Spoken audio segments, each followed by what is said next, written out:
ठीक, लिखो extensive and intensive properties, write down extensive and intensive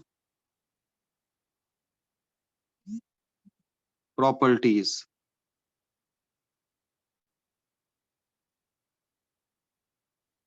extensive and intensive properties,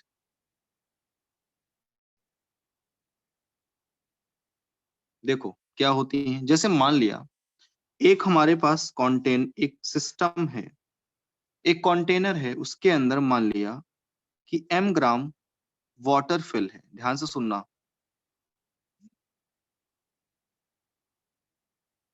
m gram water fill है।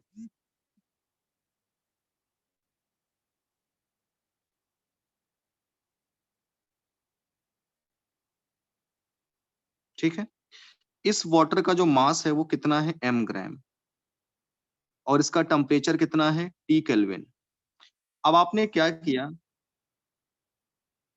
इस system को हमने 20 से कट कर दिया, इस सिस्टम को हमने 20 से क्या कर दिया, कट कर दिया।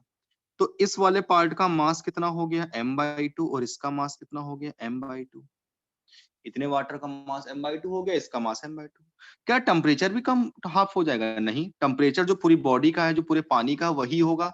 भाई पानी यहाँ भी वही पानी यहाँ पे है, पानी थोड़ी चेंज हो गया, तो टेम्परेचर चेंज नहीं होगा। मतलब क्या चेंज हो रहा है, मास चेंज हो रहा है। कहने का मतलब है कि जो वैल्यू या जो प्रॉपर्टी मास पर डिपेंड करती हैं, उन्हें क्या बोलते हैं, एक्सटेंसिव प्रॉपर्टी। तो मास कैसा हो गया, एक्सटेंसिव प्रॉपर्टी हो गया। क्लियर है। और जो टेम्परेचर है वो कैसा प्रॉपर्टी हो गया, इंटेंसिव। भी बहुत समझाऊंगा, अब बिल्कुल बेसिक चीज बता रहा हूँ। कैसा हो गया, इंटेंसिव प्रॉपर्टी हो गई। क्लियर है। तो मास क्या हो गया, एक्सटेंसिव प्रॉपर्टी हो गया। और तुम्हारा क्या कहते हैं, टेम्परेचर क्या हो गया, ये हमारा इंटेंसिव प्रॉपर्टी हो गया। क्लियर है। कहने का मतलब है जब हम किसी क्लोज सिस्टम को दो या दो से ज्यादा पार्ट में डिवाइड करते हैं, तो जो वैल्यू उसके डिवीजन से चेंज हो जाती है उसे बोलते हैं एक्सटेंसिव प्रॉपर्टी, और जो नहीं चेंज होती है उसे बोलते हैं इंटेंसिव प्रॉपर्टी। क्लियर है। मैं लिख रहा हूं, आप साथ में लिखते चलो। When when a close system when a close system when a close system is divided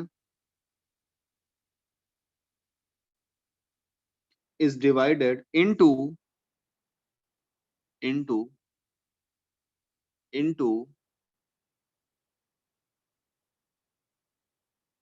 two or more parts into two or more parts into two or more parts, then the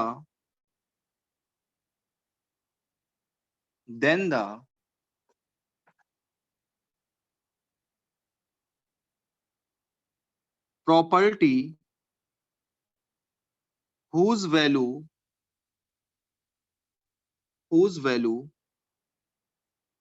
changes, मतलब उसको divide करने पर जो value, जो property की value change हो रही है, changes are called extensive are called extensive, and whose do not changes called intensive property. और जिस जो प्रॉपर्टी की वैल्यू चेंज नहीं होती है उसे क्या बोलते हैं, उसे बोलते हैं हम लोग इंटेंसिव प्रॉपर्टी। क्लियर है। अभी ध्यान से समझो, अभी तो हमने सिर्फ डेफिनेशन बताई है। पता कैसे करेंगे, हम पता कैसे करेंगे, देखो जरा ध्यान से। मान लिया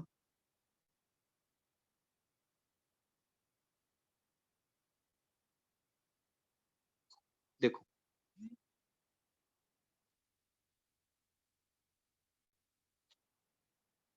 अब हेडिंग डालेंगे एक्सटेंसिव प्रॉपर्टी। अब दोनों की अलग अलग डेफिनेशन।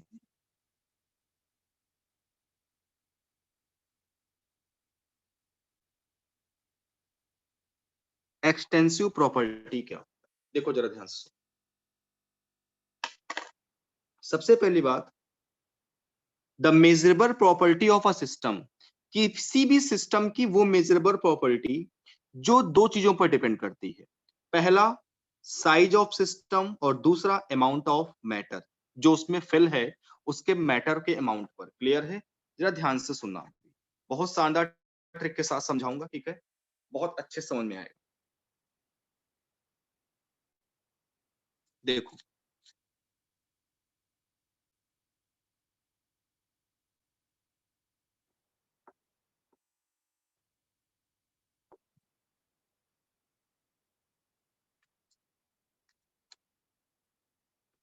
लिखो एक्सटेंसिव प्रॉपर्टी में, write down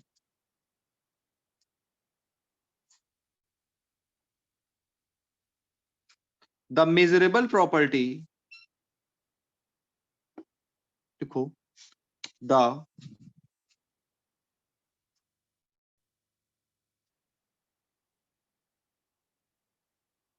measurable property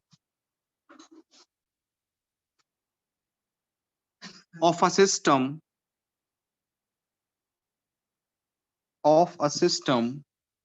which depends upon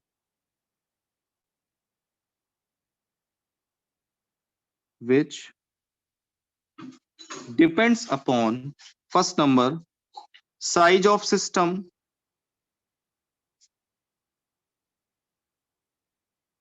size of system जो कि सिस्टम के साइज पर, which depends upon size of system, and second one amount of matter,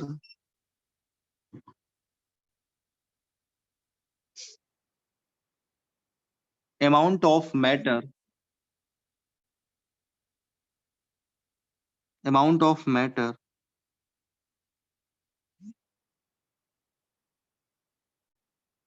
present in system, जो कि सिस्टम में amount present, जो matter present है उसके अमाउंट पर डिपेंड करता है। कहने का मतलब मेजरेबल प्रॉपर्टी का मतलब क्या है कि वो प्रॉपर्टी सिस्टम की जिससे कि हम सिस्टम मतलब सिस्टम की वो प्रॉपर्टी जिससे हम उसे मेजर कर सकते हैं, जिससे उसकी हम चीजें बता सकते हैं। जैसे सबसे पहले एग्जांपल देखो, अब देखो एग्जांपल से चीजें समझ में आएंगी ज्यादा। पहला देखो एग्जांपल,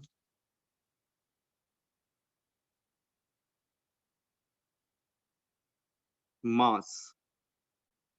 भाई सिंपल सी बात है, अगर सिस्टम को हम कट करेंगे तो मास तो चेंज होगा ना, उसका मास हाफ हो जाएगा, या अगर 3 पार्ट में करेंगे तो मास 1/3 हो जाएगा, फोर्थ पार्ट में करेंगे तो m/4 हो जाएगा, मतलब जितने पार्ट में करेंगे उतने पार्ट में मास चेंज हो जाएगा। क्लियर? Second, volume. वॉल्यूम भी क्या होगा? चेंज होगा। क्यों? जैसे मान लिया कि ये हमारा एक कंटेनर है, इसके अंदर वाटर है, इसका वाटर का जो वॉल्यूम है कितना है? पूरा V है। ठीक है, अगर तुम सिस्टम को 20 से कट कर दोगे तो इतना वॉल्यूम कितना हो जाएगा? हाफ हाफ, मतलब आधा वॉल्यूम इधर आ जाएगा, आधा वॉल्यूम इधर आ जाएगा, मतलब वॉल्यूम भी चेंज हो गया। तो सिस्टम को कट जब करने पर क्या हो गया? वॉल्यूम भी चेंज हो गया। तो वॉल्यूम भी कैसी प्रॉपर्टी हो गई? एक्सटेंसिव। ठीक है, नंबर ऑफ मोल्स। भाई सिंपल सी बात है, जब मास हमारी एक्सटेंसिव प्रॉपर्टी है, मोल्स तो भी होगी। फिर आई बात हीट कैपेसिटी। हीट कैपेसिटी क्या होता है? अभी बताऊंगा हीट कैपेसिटी क्या होता है, क्लियर? डिटेल में बताऊंगा हीट कैपेसिटी क्या होता है। ठीक है, सुनो आगे देखो, हीट कैपेसिटी के बाद क्या हुआ?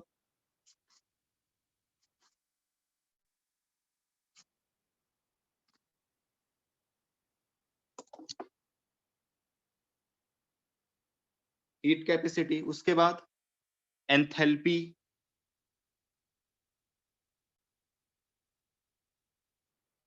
हीट कैपेसिटी, फिर एंथैल्पी, देन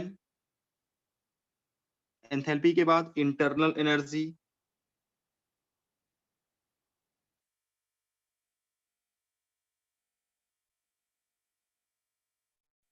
फिर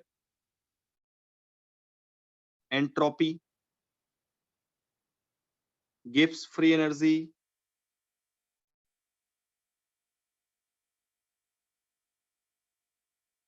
गिब्स फ्री एनर्जी, ये सभी क्या होते हैं? ये सभी आपकी एक्सटेंसिव प्रॉपर्टी होती हैं। सभी क्या होती हैं? ये सभी आपकी एक्सटेंसिव प्रॉपर्टीज होती हैं, जो किस पे डिपेंड करती हैं? साइज पर डिपेंड करती हैं, और दूसरी चीज किस पे डिपेंड करती हैं? अमाउंट ऑफ मैटर पे डिपेंड करती हैं। क्लियर है? ये थी हमारी एक्सटेंसिव प्रॉपर्टी। अभी रुक जाना, अभी और ट्रिक से समझाऊंगा, थोड़ा रुक जाओ बस, जब तक हम दोनों डिफिनेशन ना बता लें। अब हम बात करेंगे इसमें, नेक्स्ट है इंटेंसिव प्रॉपर्टी क्या होती है। हेडिंग डालेंगे intensive property.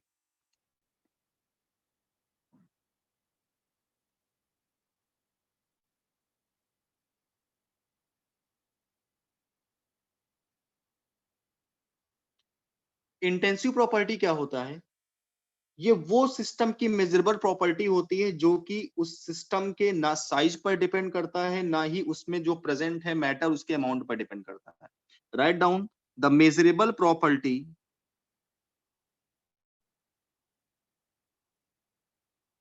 The measurable property of system, the measurable property of system which do not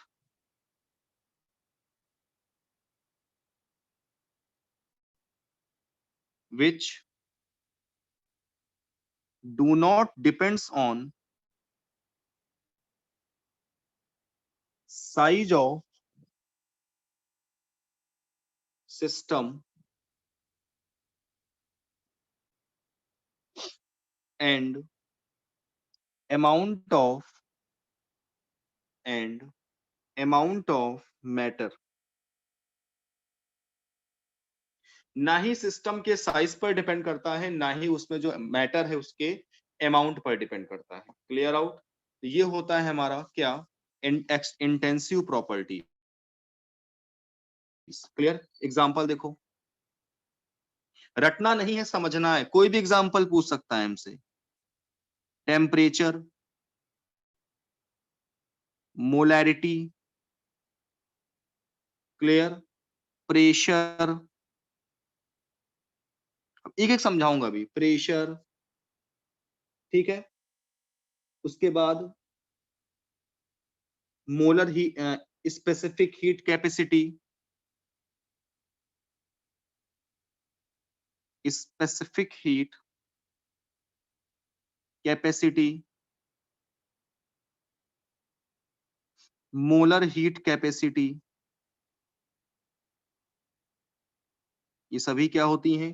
ये सभी हमारी इंटेंसिव प्रॉपर्टीज होती हैं। और हाँ, रिफ्रैक्टिव इंडेक्स,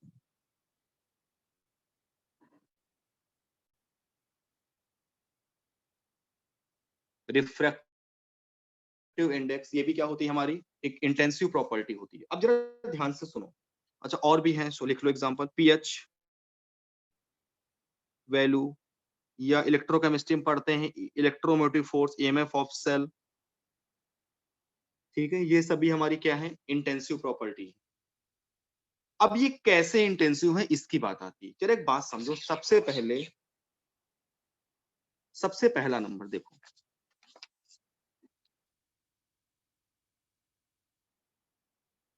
जैसे मैंने बोला कि प्रेशर इंटेंसिव प्रॉपर्टी है। क्यों यार? चलो मान लिया एक सिस्टम है, इस सिस्टम का वॉल्यूम V है और इसमें मोल्स जो है वो N है। अब आपने सिस्टम को आधे पार्ट में डिवाइड कर दिया, तो अब इस वाले पार्ट का मोल्स N/2 हो गया, वॉल्यूम V/2 हो गया। इधर वाले का भी कितना हो गया? V/2 और N/2। आपको पता है कि PV इज इक्वल टू क्या होता है? nRT। ये तब था जब सिस्टम को हमने कट नहीं किया था। अब जब सिस्टम कट हो गया तो वॉल्यूम क्या हो गया? आधा हो गया। मोल भी क्या हो गया? आधा हो गया। अभी भी क्या है? PV is equal to nRT। क्या कोई चेंज हुआ क्या? अरे पहले भी P ही प्रेशर था, अभी भी प्रेशर वही है, कोई चेंज नहीं हुआ। इसका मतलब प्रेशर कैसी प्रॉपर्टी है? Pressure is a intensive property.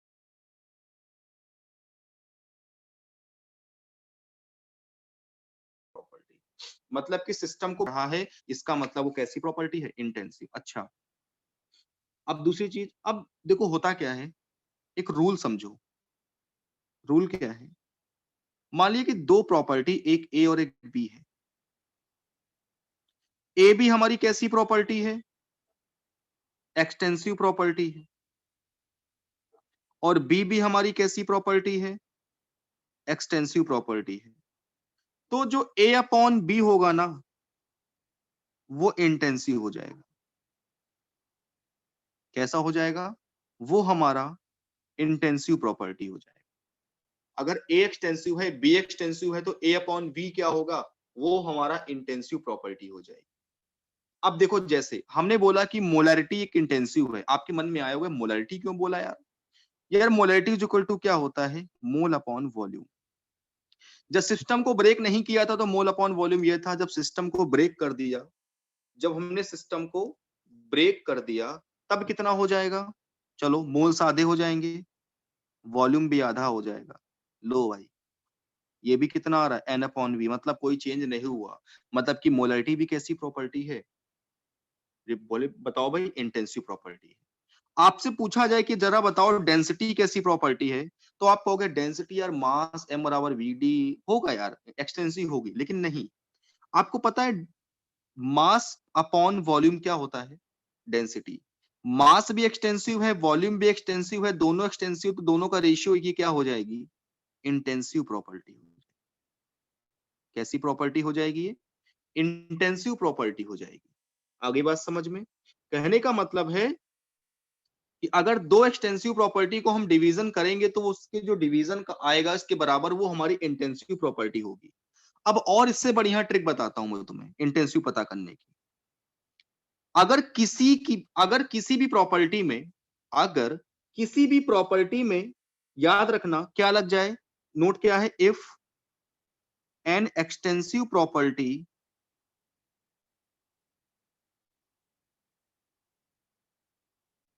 Is represented as, कैसे रिप्रेजेंट करें उसको हम, सुना जरा, per unit mass, per unit volume,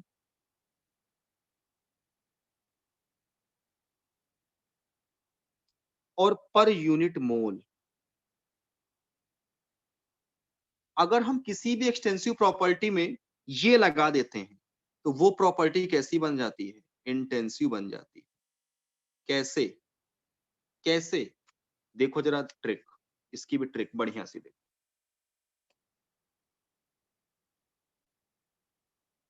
देखो, हमने भी पढ़ा, आपने बोला कि भाई स्पेसिफिक हीट जो होती है,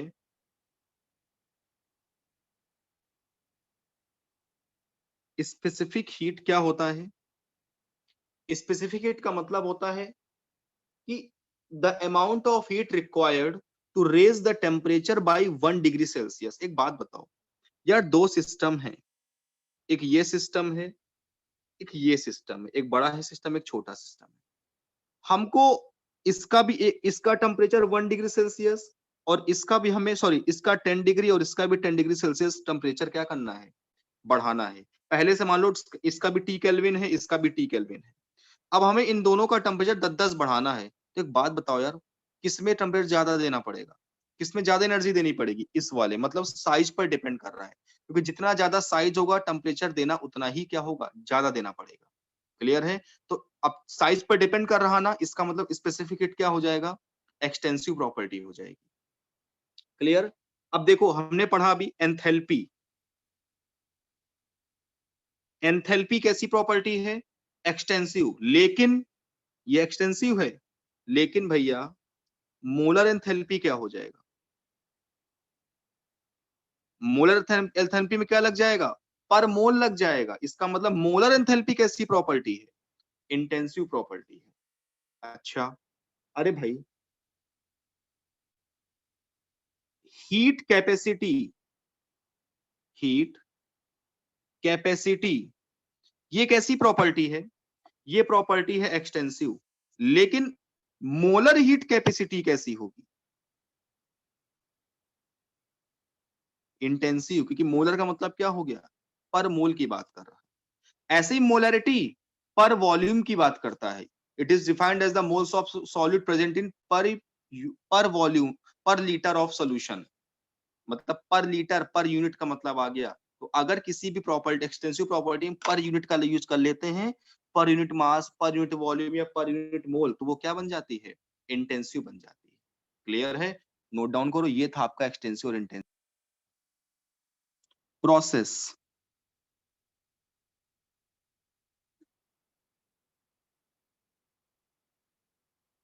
प्रोसेस क्या है? कोई भी चीज जो कि सिस्टम के स्टेट को चेंज कर देती है वो क्या कहलाती है? Process. Write down, anything, anything which changes, anything which changes, anything which changes state of system is called process। क्या कहलाता है वो? प्रोसेस कहलाता है। कोई भी चीज जो कि सिस्टम की स्टेट को चेंज कर दे उसे क्या बोलते हैं हम लोग? उसे हम बोलते हैं प्रोसेस। क्लियर है? देखो जरा ध्यान से, अब कैसे डिफाइन करेंगे इसको, अब कैसे, सॉरी, कितने टाइप का होता है प्रोसेस? प्रोसेस होता है हमारे आइसोथर्मल, आइसोबारिक, आइसोकोरिक, साइक्लिक और एडियाबेटिक। प्रोसेस कितने होते हैं टोटल? हमारे प्रोसेस टोटल 5 पढ़ने हैं। पहला कौन सा? First one, isothermal process. दूसरा, आइसोबारिक प्रोसेस। तीसरा, आइसोकोरिक प्रोसेस। चौथा, एडियाबेटिक प्रोसेस। पांचवा, साइक्लिक प्रोसेस। 6, reversible process. और 7th नंबर, इरिवर्सिबल प्रोसेस। इनकी हमें बात डिटेल में करनी है। क्लियर है? तो जरा सबसे पहले हम बात करेंगे कि आइसोथर्मल प्रोसेस क्या होता है। सॉरी, हाँ, आइसोथर्मल की बात सबसे पहले देखो। फर्स्ट वन,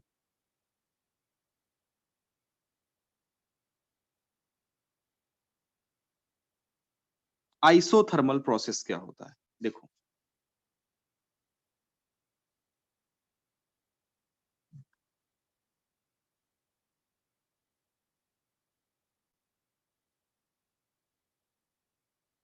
देखो आइसो का मतलब सेम होता है, थर्मल का मतलब क्या होता है? टेम्परेचर। मतलब ड्यूरिंग प्रोसेस, जब हम प्रोसेस करते हैं तो इनिशियल और फाइनल टेम्परेचर क्या होता है? सेम होता है। तो जरा ध्यान से सुनना। जैसे मान लिया एक प्रोसेस हो रहा है ए से बी, ठीक है? जब हम ए पर हैं तो इसका टेम्परेचर टी ए है। बीच में क्या था? ए से बी जाने में कोई मतलब नहीं। बी पे पहुंचे तो भी कितना है? टी ए है। मतलब टेम्परेचर क्या होता है भाई? कांस्टेंट होता है। लेकिन डेल्टा टी क्या होगा? जीरो होगा। ध्यान रखना, डेल्टा टी कांस्टेंट नहीं होता भाई, केवल टी कांस्टेंट होता है। क्योंकि डेल्टा टी तो जीरो हो जाएगा, T A minus T A. समझ गए? तो कभी ये मत कहना है कि डेल्टा टी जीरो कांस्टेंट होता है। नहीं, टेम्परेचर कांस्टेंट होता है। मतलब a process in which temperature of the system remains constant. क्या बोल सकते हैं? A process in which temperature of the system